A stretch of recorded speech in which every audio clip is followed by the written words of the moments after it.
politics and above religion, a moral authority exists known globally as the Ageless Wisdom. It is the study of consciousness, the mystery of awareness, which cannot be measured, yet will not be denied. Stay tuned as we explore consciousness, the fundamental nature of reality.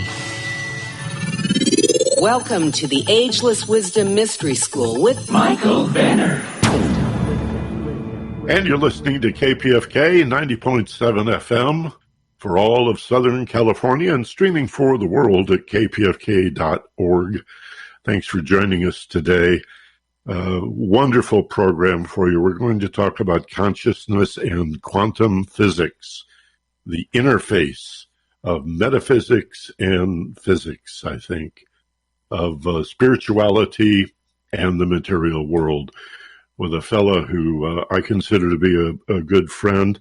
We check in with each other every 20 years, it seems. And I knew Fred when he was in his 60s. I knew him when he was in his 40s. And since time runs in both directions, I now know him in his 20s. And he joins us today from San Francisco. You may know him as Dr. Quantum from the What the Bleep movie, Fred Allen Wolf. Fred, good afternoon and welcome to KPFK. Good afternoon to you, Michael. Thank you. Pleasure to be seen and heard by you. Well, there's no way for anybody to know it, but you and I have been sitting here before we went on the air, chatting away, swapping stories and having a great old time. So I hope we didn't wear ourselves out, that we still have plenty of enthusiasm for the topic we're about to discuss. As I mentioned, I first met you in the early 80s. I think your second book had just come out, your first solo endeavor, which was Taking the Quantum Leap, I think. Was that the name of it? That's correct, Taking the Quantum Leap. And we had such a great time and would run into each other at various occasions, Whole Life Expo and such. And you really were my introduction to this idea that quantum physics could give us some insight into the nature of consciousness. And for those who saw What the Bleep, which I guess later was retitled Down the Rabbit Hole, as Dr. Quantum, you go into it even more deeply. So I'd like to discuss that a little bit and start with just a simple question about how would you describe the interface of what's known as quantum physics or quantum mechanics and the nature of consciousness, of awareness? Well, I can do so, but there are different ways of approaching this. One way is to look at the subject of knowledge, consciousness, in a historical manner. So, for example, how do we know anything? Well, in order to know something, we have to label it. We have to give it a name. And in giving something a name and then seeing it as objectively real out there, tangible, then it becomes a thing that has value. For example, I see the person sitting across the room. So the person sitting across the room, there's a value associated with it's a person. There's a value associated with he's sitting in a chair. There's various values that get attached to this person. Quantum physics, like all of science, is an attempt to put value to things that are considered to be outside of the mind, so-called objective things. So that works for Newtonian physics. It works to launch people into space. It works for making airplanes and people flying across the world. It works very well. It's called Newtonian physics. We assign values that we can predict with certainty that's what's going to occur. With quantum physics, because of technology and because of our improvement to actually look at things on a very fine scale, we found that the mechanisms, the means by which we attach values to the things we were looking at didn't work. In fact, they gave us contradictory or paradoxical things. Things appeared in two places at once. Things did not appear to go from one place to another, going along a continuous track. They simply went from here to there, pop, pop, pop, pop, pop, pop, like popping popcorn in places which we didn't know how to deal with that. So quantum physics was the mathematical tool that was invented to try to bring some order to this strange poppiness that we would call the observational world of the very small. So then the problem became, well, where is this popping taking place? Is it popping out there, or is this something happening in the observer? Are we the ones making it pop? Because the mathematical tool that we use to make quantum physics seem sensible and logical doesn't have any pops in it. It only has things changing in a rather mechanical, more or less kind of boringly fashion, flowing, called waves. We didn't see any pops, but we know the pops occur because that's what we observe. So then it became, well, maybe it's consciousness or mind that's making the things pop. In other words, without mind, nothing would pop, and everything would be in flow, and nothing tangible would exist, because tangibility is part of popping. In order for something to exist, you have to have a pop. And if you don't have a pop, it doesn't really exist out there. Werner Heisenberg was the first to notice, the guy who invented the uncertainty principle, was the first to notice that atoms were not things. He realized that atoms were constructs of mind that we brought in to make pictures of what we think these pops are actually doing. That's a nutshell. So when we were told in high school that electrons revolve in orbits around and around in a molecule, actually they appear and disappear, they pop in and out of existence. Is that an example of what you're saying? That is an example, provided we make an observation of these electrons. If we're not observing them, they're in this world of unobservable things we only picture in our minds. So the orbits that you think about, things moving around in circles, those aren't real. Those are pictures of what we try to imagine is going on. That's called the Bohr model, for example, of the atom. At the time when Bohr came up with his model back in the early 20s, or actually before that even, there was an adherence to the picture that we had of planets going around the sun. So atoms were electrons traveling around nuclei, and that was the picture we had. But that picture is not a true picture. It's only a picture that we used. And quantum physics, the things that it pictures now, waves and particles and quantum fields and all that, that's also just pictures we have. To tell you the truth, they're the best we can do to explain what these poppings are all about, but we don't really know. So Einstein talked about the equivalence of energy and solid stuff, energy and matter, and that matter is really a form of energy.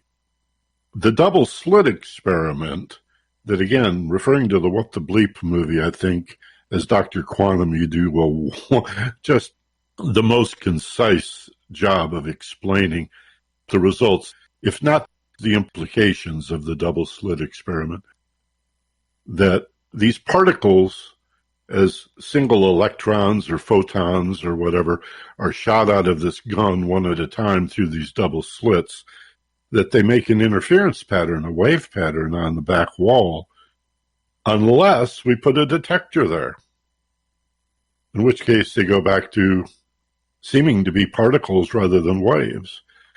And so the question that is brought up, but not really addressed in the movie, is how do they know? How does the particle know that's being observed, and whether to behave as a particle or as a wave, or are they always both? They're neither. There you go. They're always neither. What happens is we can make pictures, and it's the pictures that we make models of, and the pictures give us the story of, oh, they're waves until they're observed and they're particles, and this is the picture we have. Actually, they're not waves and they're not particles. All those are just ways of making some kind of sense. They're things that we've put together based upon our observational powers to observe larger scale things like baseballs and bats and automobiles and planets and moons and things of that sort. Those things we can observe, and those things seem to be taking place whether we're observing them or not. The moon seems to be there whether we're looking or not. Those are pictures we have. But when we come to the subatomic or atomic world, we use the same pictures, but they no longer apply. I think the tricky part here is if we ask some hypothetical like, would the physical universe exist if there were no one here to observe it, sort of requires us to look at our definition of observe. Exactly. In other words, the mystics distinguish between consciousness and awareness and suggest that even if there were nothing to observe, there would still be this ground of awareness. Can you talk about that a little bit? Do you understand what I'm suggesting here? Yeah, I do. The approach that's taken by modern physics to this question is what is called quantum field theory. It's an attempt to try to make everything, including the planets, the sun, the Big Bang, everything that ever occurred and is occurring, picturable in terms of something more basic. And that more basic thing is called a field. And by a field, imagine a field of wheat or a field of anything, or the ocean. They're just a gigantic field, an expanse in which everything is yet to be, but isn't somehow present. That field has so far been illuminated or made into a picture called the Higgs field. And that Higgs field is what we believe is responsible for giving matter mass. In other words, the electron does not have any mass. It's like a ghost, but it interacts, the field, the electron field, interacts with this Higgs field, like wind blowing through a wheat field, and creates a kernel of wheat, a pop. And there we have the electron with mass. So all particles seem to pop out in this quantum field due to this Higgs field.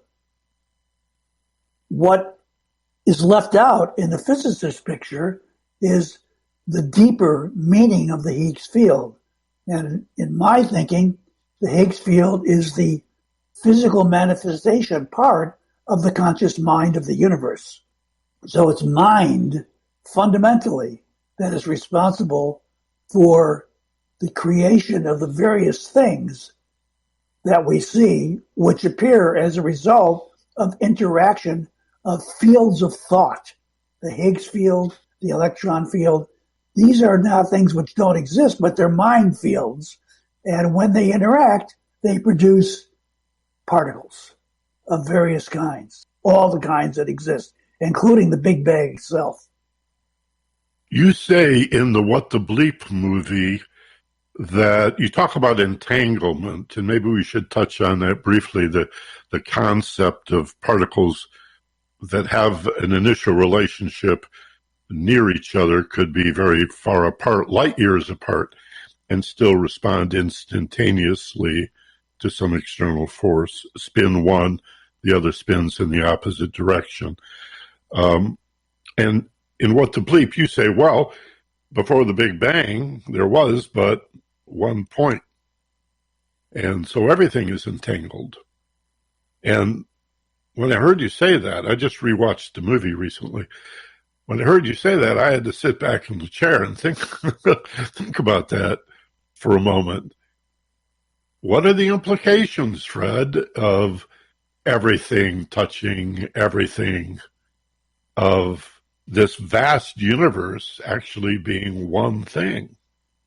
Well, the implication is that touching means beyond space and time. Because if things are touching, even though from our point of view, or from any point of view, they're separated in space and in time. For example, one thing could be earlier, one thing could be later, one thing could be on Mars, the other thing could be on Earth at one time, and yet they are somehow influencing each other.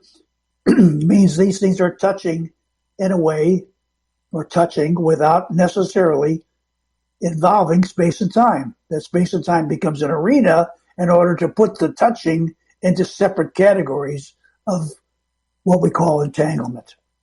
So everything is touching, yes, but in order to understand the implications of that, we have to embed it and ourselves in space and time. Space and time become the yardsticks of physics. Without space and time, there is no physics. There is no way to determine or to measure or see or have any idea about things being separate from other things. So space and time becomes the great arena in which we put the fields, we put the particles, we put the particles that are touching, that are separated in space and time, we put them all into this field. And what results is not a completely consistent and understandable picture. It's a paradoxical picture in which quantum physics is the epitome of that paradox. Well, our brain is wired to perceive 3 dimensions of space and have some understanding of the 4th dimension of time. I'm not sure we're capable of considering dimensions beyond those 4.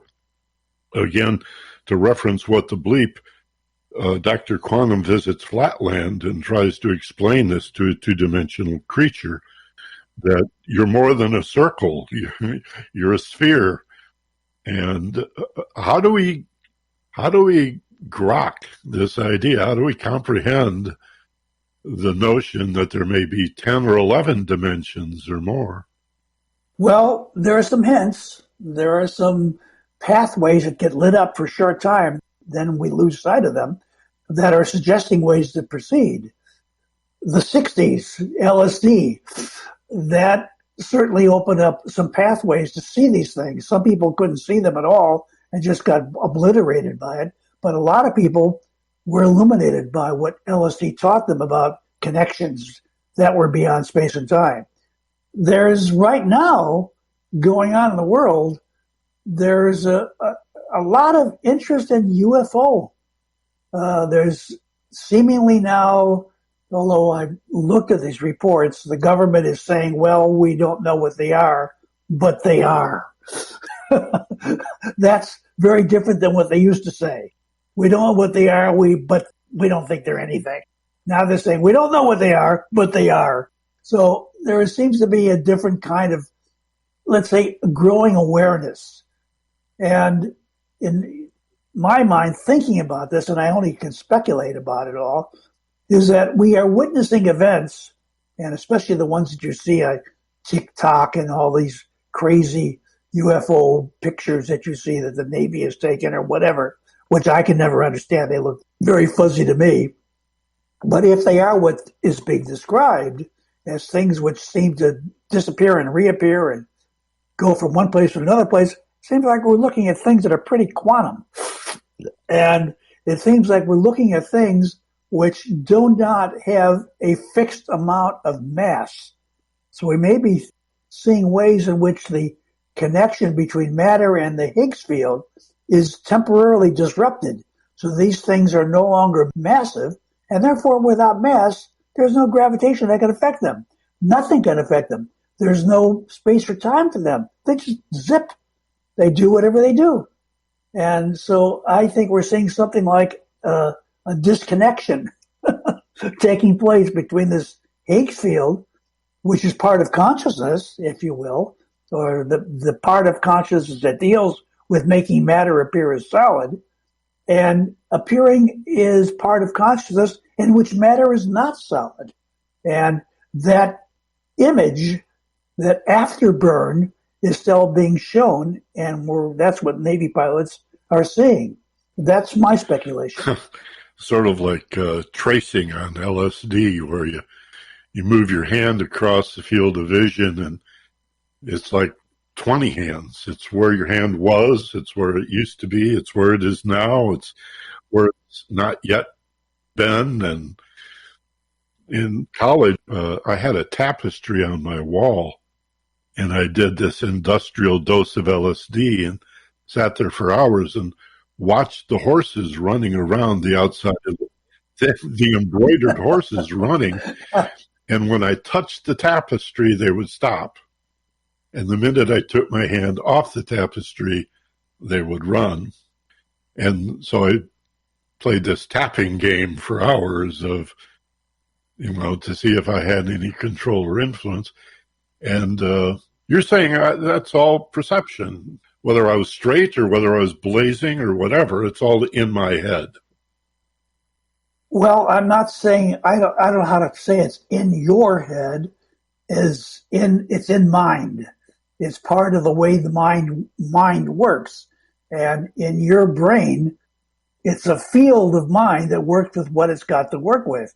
And you've supplied it with a rich matter field of its own, which is already interacting with the mind field to make all the various particles of matter which make up the neuronal cells, the glia cells of your brain, all those various things which are part of the DNA, RNA, all that stuff that's going on.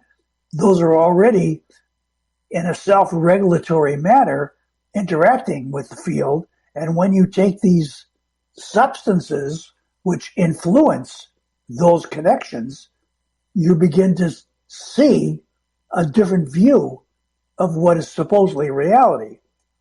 What you're seeing is not imaginary.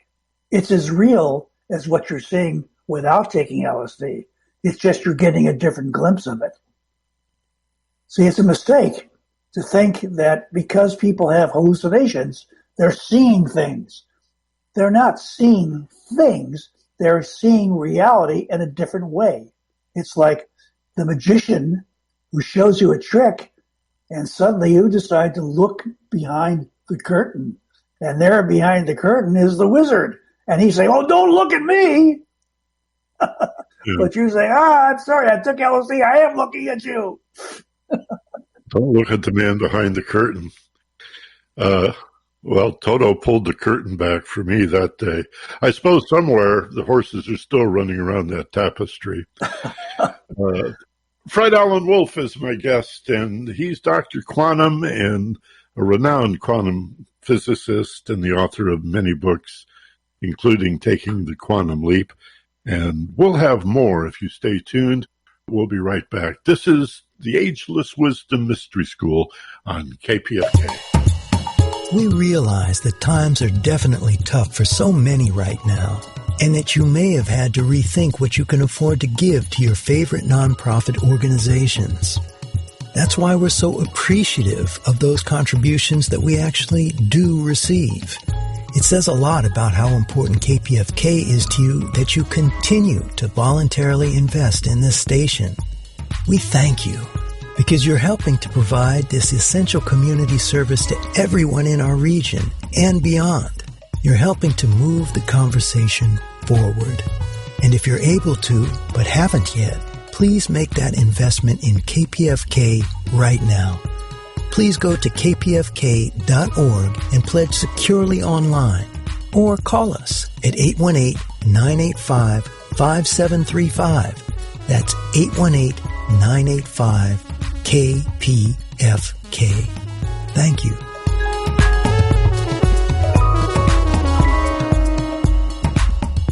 It's the Ageless Wisdom Mystery School on KPFK, the show about consciousness. And that's such a huge topic. It's all-encompassing because, as we suggest at the introduction of each of these shows, consciousness is fundamental. You just can't get behind it. It's like trying to see the back of your head, or Alan Watts used to say, trying to bite your own teeth. It's just so fundamental and so all-encompassing. So we do a wide variety of programs, but when we talk about quantum physics, that's really getting down to the nubs. That quantum, of course, is a reference to, well, let me ask Dr. Quantum, that subatomic particles, the ultimate building block, packet, what exactly is a quantum? A quantum comes from the Greek word, which means a measure of something, an amount of something. A quanta is like a 1 of something, a 2 of something, a 3 of something. Those are called quanta. And the word quantum... Like quantity. Yes, but a quantity could be non-discrete. In other words, a quantity could be a cup of water, in which you have a lot of ounces, but how many milliliter? It's smooth flowing. Quanta implies a discrete amount, 1 of something, 2 of something, 3 of something. So quantum physics came into being because people observed that light itself was made of quanta. That there was one kind of quanta, two kinds of, there were 1 photon, 2 photons, 3 photons. So people began to see that there was something accountable in terms of things being separated from each other. And that's how quantum physics originally got its name.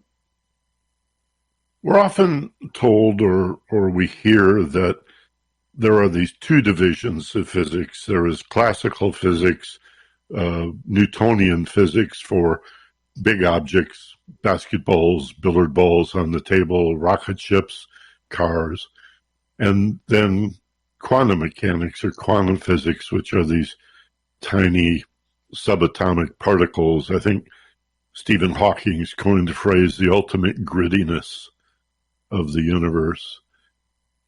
And the laws seem very different. How are we coming, Fred, in our attempts to find a unified field? Where is the interface between these two? And do you think that's resolvable? Well, let's put it this way.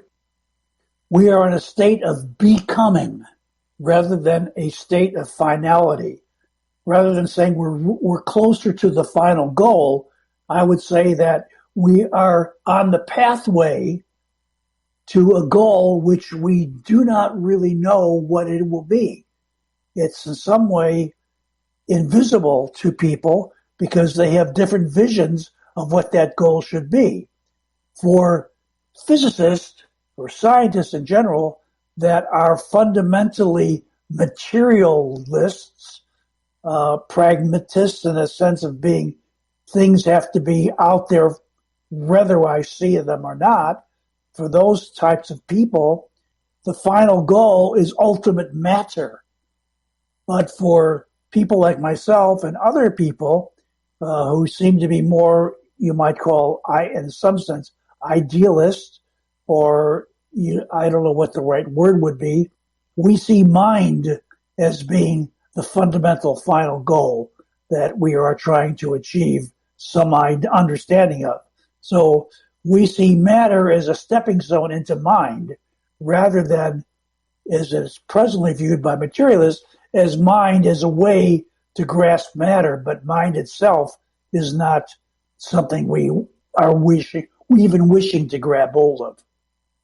One of the most fascinating aspects of consciousness, for me anyway, is my sense And I think many others feel this way, but I don't hear it discussed very much, that with consciousness comes a set of ethics or values or morals that expanded awareness or higher consciousness suggests greater morality or a different set of values than one would have if they were more survival oriented, more in their defensive fight or flight animal nature. It's easy for those values to shift in a very different way. Can you expound on that a little bit? What is your sense of the relationship of consciousness or awareness in a metaphysical sense with morality, values, or ethics? Well, that's a good question, and it's pretty deep, and it goes into a you might say spiritual way of thinking, primarily before the advent of scientific modes of thought. The question is whether or not the moralistic values, the moral values or spiritual values, do unto others as you would have them do unto you, things of that sort, whether those values are integral to consciousness, or are they things, or are they ideas or concepts which are part of the field which appears as a result of interacting fields. In other words, it's not so much, in my mind, that consciousness has any distinct morality to it. It may be neither moral nor immoral or amoral.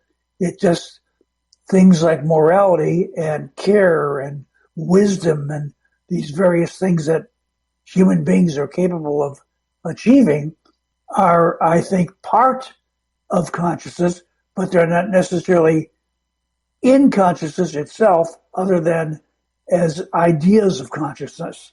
I don't know how to quite make that any clearer. Yeah, I understand. In other words, are they innate and inherent, or a matter of conception or perception, or projection even? Yeah, I would say that they're more in the line of conception. And that, I mean, to me, they're the correct perception. I mean, to me, that's intrinsic to my belief system, that one should behave in a way which is not harmful to others. It's why I'm anti-war, anti-killing. I mean, basically, I feel that way, but yet at the same time, I'll eat meat. Now, how can I eat meat if I'm against killing? Because in order to eat meat, an animal had to die. I don't eat a lot of meat, I must admit, but at the same time, I condone the killing of livestock in order to eat meat. Otherwise, I couldn't eat meat. I'm sure that eventually we may overcome this, and I practically have lost my taste for meat almost altogether. In fact, for a time, I was a vegetarian, but it's still an idea. It's still a concept. It's not something which consciousness comes down and says, like a God Almighty, thou shalt thou kill, thou shalt obey these commandments. It doesn't work that way. In my mind, it is. Christ and Buddha ate meat, but I understand the contradiction. I have that same internal conflict. And so I've, pretty much eliminated dairy and reduced the amount of meat drastically, but I still feel sometimes I need that protein.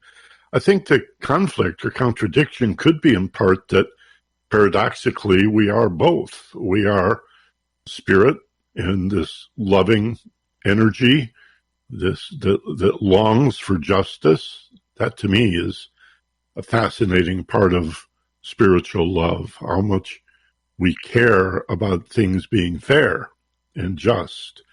It seems so inherent, so deeply embedded, and beyond any decision or enculturation or education. But we're also animals. We're also in these physical animal bodies that have evolved since the dinosaur from rodents into primates, into humans, and both things are true. We stand a leg in both worlds, yeah? Yeah, yes. So if somebody were to just say blatantly, as if there were Moses on the mountain, consciousness is love. Not in an emotional sense, but capital L, spiritual love. Consciousness is love. What would your mental process, what would you go through in your head trying to reconcile that? Well, again, these are, consciousness can be subdivided into categories which has nothing to do with love. And love can be divided or separated out from anything having to do with consciousness. It could be just pure sex or whatever, I don't know. But if you look at it as a field, that love being the encompassing field of consciousness, then you might say they're the same thing. Yeah, again, this idea that human beings, even the most unconscious human beings, are capable of loving and caring and kindness, unless they're absolutely psychopathic or sociopathic, there is that, or suffering some sort of significant brain injury. But people are good. I'm intrigued by the fact that a lie detector, it seems to me, reveals an inherent goodness, that we stress the body when we lie.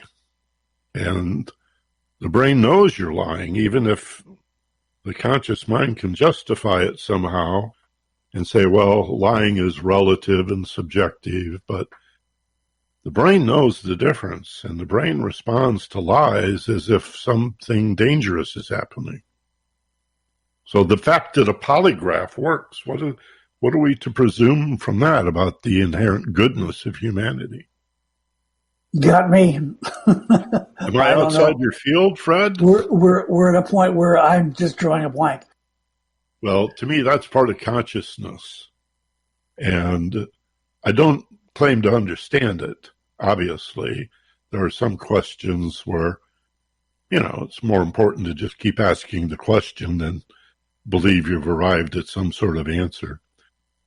But as we evolve these questions, we seem to be in a make it or break it sort of plateau. I think evolution is often a stair-step function of relatively little change and then a quantum leap, and relatively little change followed by another leap. We seem to be standing at the verge of some big break. The polarization and divisiveness of you're either going to hold on to your fear and stay with the idea of separation, or you're going to begin to move toward this idea of harmony, interconnectedness, and unity that quantum physics and consciousness in the context of quantum physics is suggesting. Entanglement, interconnectedness, unity. I mean, we have separate brains, but it appears we have one mind and one heart. How are you with that? Yeah, okay. I don't have, again, I have no comment to make, but basically in the theme that you're moving towards, I'm in total agreement. Well, so are you suggesting as a scientist that there's not much that a mystic can expect, much more that we can expect to get from the empiricism of quantum science about validating the one mind, the one ocean that we seem to be immersed in? Let me try to explain this as simply as I can. Quantum physics is a way of thinking, and all ways of thinking are isolated from other ways of thinking to a large extent, and connected to other ways of thinking to smaller extents. For example, quantum physics is isolated from classical physics, but there are some pathways between the two. Quantum physics is isolated from the field of consciousness, but there are some connections between consciousness and quantum physics, namely this thing called the observer effect. But quantum physics is itself a way of proceeding, a way of thinking, a procedural map in which we go from one step to another. And in following that map, in researching that, we have not reached the end of our researching. We have not reached the point where we say, we now completely understand how quantum physics explains this. There are mysteries and paradoxes which keep cropping up. And in our attempt to explain these mysteries and paradoxes, new kinds of visions begin to appear. So let me, if I may, tell you about some research that I'm presently engaged in, which deals with the subjects we're talking about, namely awareness, materiality, what's real, what's not real. Okay. Lately, although the first few papers that began to appear about this in 1960s, people have begun to wonder about what is called contextuality, the context in which something appears. And normally, in the objective worldview, if something is something, it doesn't matter what its environment is, it's that thing anyway. You put it against a white background or a black background. If it's orange, it's still going to be orange. But in quantum physics, we find that when you measure something or determine the value of something, the context in which that something is determined can actually change the value of what you see. In other words, what you see is not just a question of the thing in itself, but it's a question of the thing in its context. So the context in which we have an appraisal of the world may be our own thought processes. The world's a terrible place. It's ugly. It's terrible. And therefore, anything which appears in that ugly world is going to be equally ugly. Or we may have the context, things are beautiful in the background, but whatever appears in that background, whatever I determine, is going to be ugly or beautiful or something. Quantum physics tells us that the context can actually change the value of the thing being observed. In fact, the thing itself doesn't seem to have a value that's frozen out there irrespective of the context.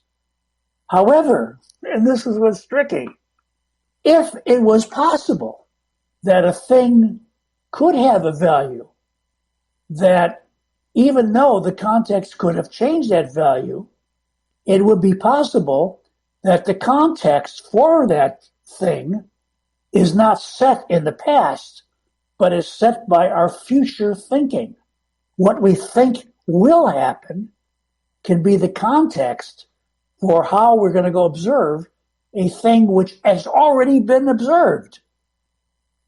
In other words, the past has been predetermined, but not by what happened in the past, but by what we are thinking right now in the present or in the future. There are those experiments with random number generators, computers generating random clicks, and then people being told to try to, after the fact, influence those clicks. Yes. And they're able to do that. So yes, that sort of makes a joke out of the timeline. Well, I would say a joke that causality is a very precious thing, and it makes us adhere to not walking in front of cars when the light is red.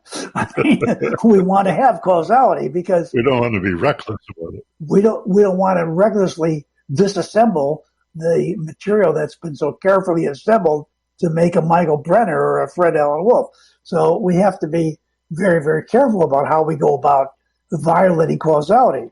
But these experiments indicate that causality is not strictly from past to future. It could actually go from future to past.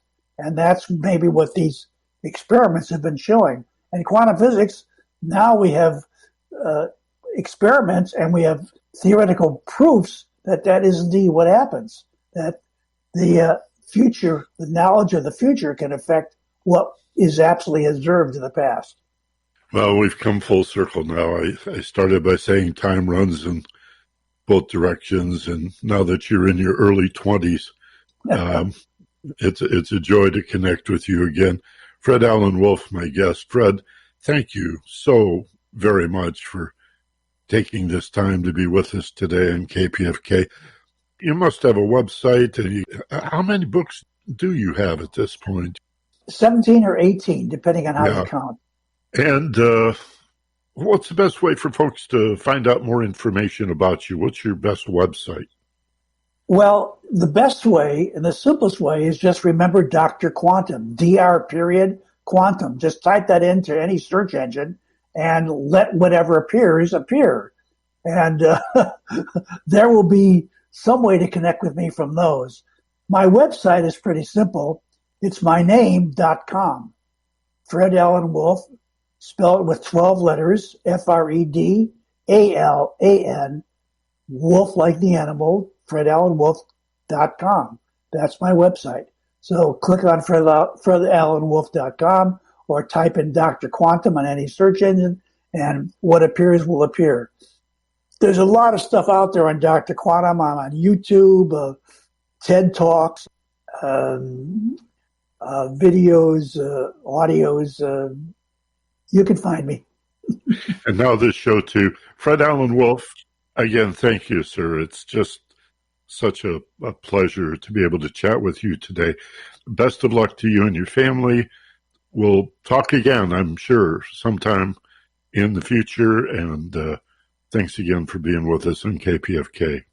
Thank you, Michael. Short break, folks, and we'll be back right after this. KPFK supporters include the Will Geer Theatricum Botanicum's 2021 repertory season, sponsored by the S. Mark Taper Foundation. Shakespeare classics A Midsummer Night's Dream and Julius Caesar return, plus the world premiere of a new play, The Last Best Small Town. Visitors can picnic before the show in the gardens surrounding the Theatricum's outdoor amphitheater. Tickets and information available at kpfk.org or theatricum.com or by calling 310-455-3723. This is the Ageless Wisdom Mystery School. I'm your host, Michael Benner. Heard every Tuesday at 1 o'clock on KPFK. Broadcast in Southern California for Greater Los Angeles at 90.7 FM. In Santa Barbara, we're heard at 98.7 FM. Down in northern San Diego, 93.7 FM. In the high desert, 99.5 FM. That's in Ridgecrest and China Lake area. And, of course, streaming for the world at kpfk.org. Again, I want to thank our guest today, Fred Alan Wolf, Dr. Quantum, for taking the time to be with us. I didn't say anything at the head of the show, but I don't think Fred would mind me revealing that he is 86 years old. And if you think about what you just heard, coming from an 86-year-old, it certainly speaks to the, the use it or lose it axiom. You know, the brain is not a muscle, but in that sense, it's very much like a muscle. You've got to use it to keep it working right at its peak. And so Fred certainly is doing that by staying active, writing, speaking, doing programs like this one. Although he told me when I invited him to be on KPFK that he didn't do very many interviews anymore, but he'd be happy to do it for this radio station and this audience. But imagine, 86 years old, boy, that's just phenomenal to me. Now, here's a guy who is really, really well known, and when you Google him as Dr. Quantum or as Fred Alan Wolf, and you look at some of the videos on YouTube and his books and such, you'll see that he's clearly identified as an expert in quantum physics and consciousness. And since this program is about the nature of consciousness, and Fred shares the idea that consciousness is indeed fundamental, there's nothing more basic, more elemental than consciousness itself, that the appearance of all that is physical and which appears to be separate is in our awareness, not in our thoughts, although the way we think and the way we feel, and of course, the intentions behind that and the behavior that results from that all spring from consciousness. And each and every one of us is conscious to varying degrees throughout the day. You go to sleep, you are essentially unconscious, although the unconscious mind is, in a sense, conscious, as evidenced by the fact that you don't die, that you're still breathing and your heart is beating and pulse and blood pressure are regulated and food is digested and the immune system is operating, repairing and replacing cells and fighting dis-ease and so on. And of course, the dreams that we often remember when we wake up in the morning, those are evidence of being conscious on an unconscious level.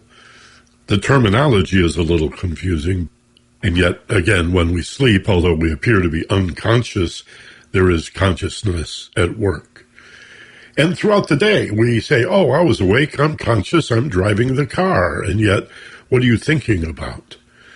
How much time at work do you spend thinking about being out of work or on vacation? And then you go on vacation, and half of that time is spent thinking about work.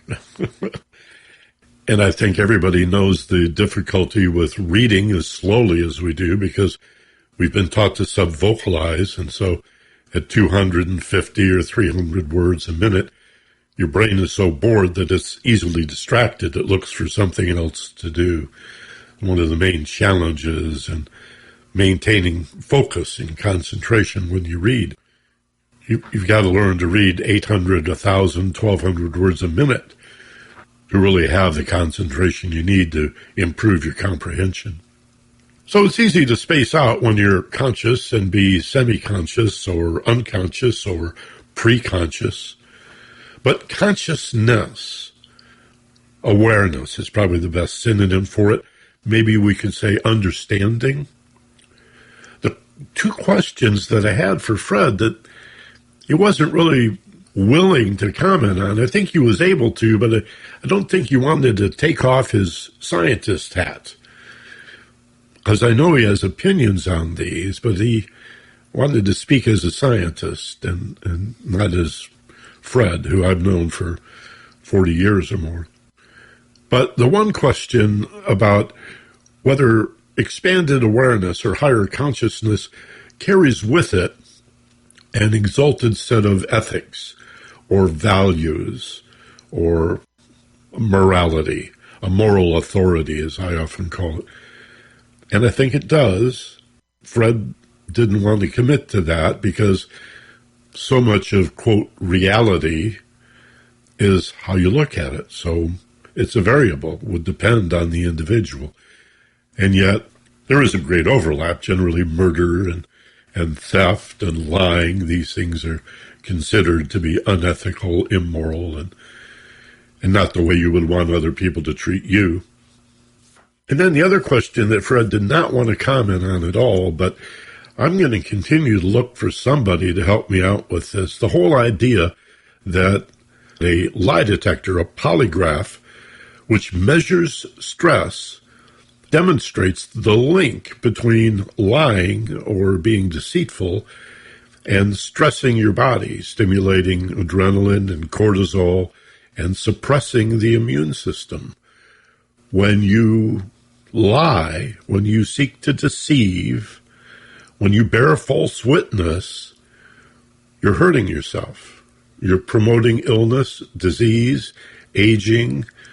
Your body suffers as a result of those lies. Now, what does that say about the inherent goodness of human beings and the inherent goodness of the consciousness, which is the field or the ground of that beingness? See, I think we're inherently very, very good. And so these are variations on the theme of philosophy, morality, ethics, and the nature of consciousness as viewed by a philosopher, by psychology, by quantum physics, where the observer effect is such a part of the phenomenon.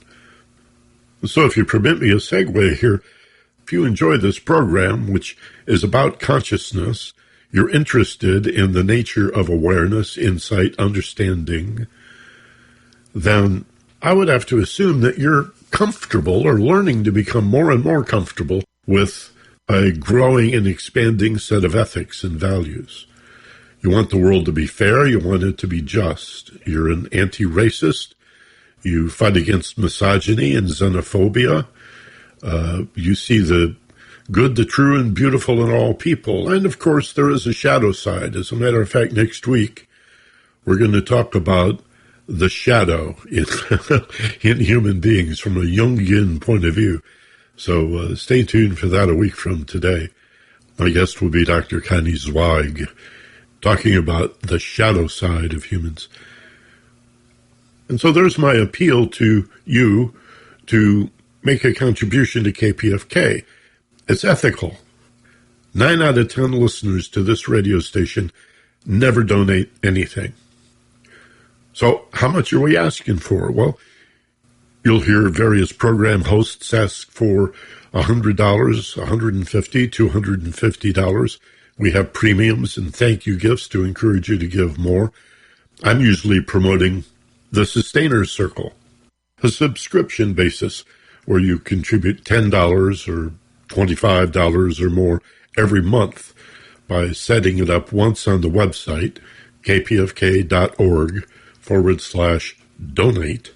And then you go to Sustainers Circle, set it and forget it. $10 a month, right? That's a nice contribution of $120 a year. Or double that for $240 a year, $20 a month or more. But the truth of the matter is, we ask for donations of just $25 a year. Now, what does that do? A one-time donation, once a year, $25. That makes you a KPFK member, a supporter of Pacifica, who is eligible then to participate in the management of this radio station.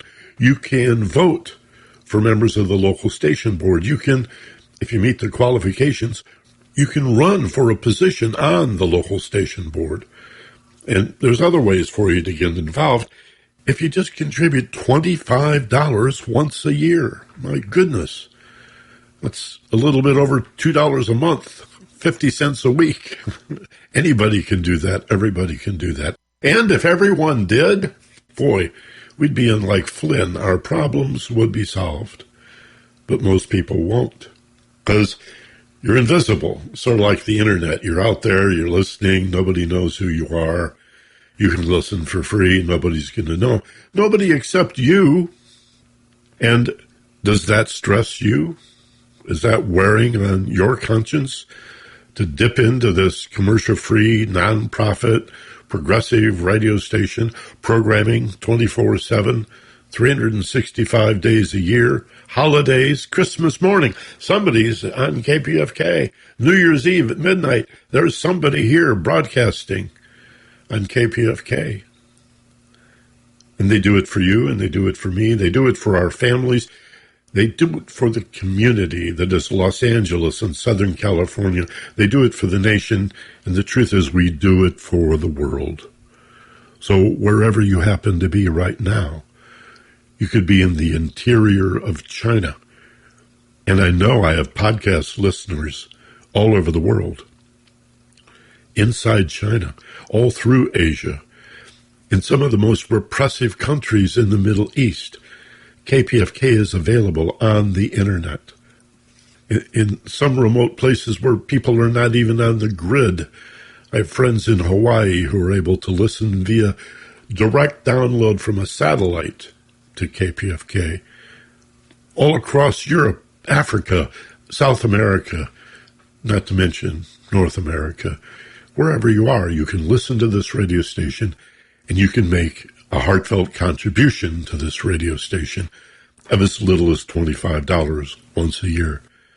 Just go to kpfk.org, kpfk.org/donate, and poke around in there. There's lots of different subscriber gifts, thank you gifts, and premiums. kpfk.org/donate. I appreciate it. Everyone here appreciates it. So thank you so much for listening today. Join us every Tuesday at 1 o'clock for the Ageless Wisdom Mystery School on KPFK. This program is podcast on all podcast platforms, wherever you get your podcasts. It streams on demand at theagelesswisdom.com. You can download the MP3 there too, theagelesswisdom.com. And if you think I might be able to be a resource for you, check me out at michaelbenner.com. That's all easy to remember. Be gentle, love life, and take care of each other. From KPFK in Los Angeles, this is Michael Benner.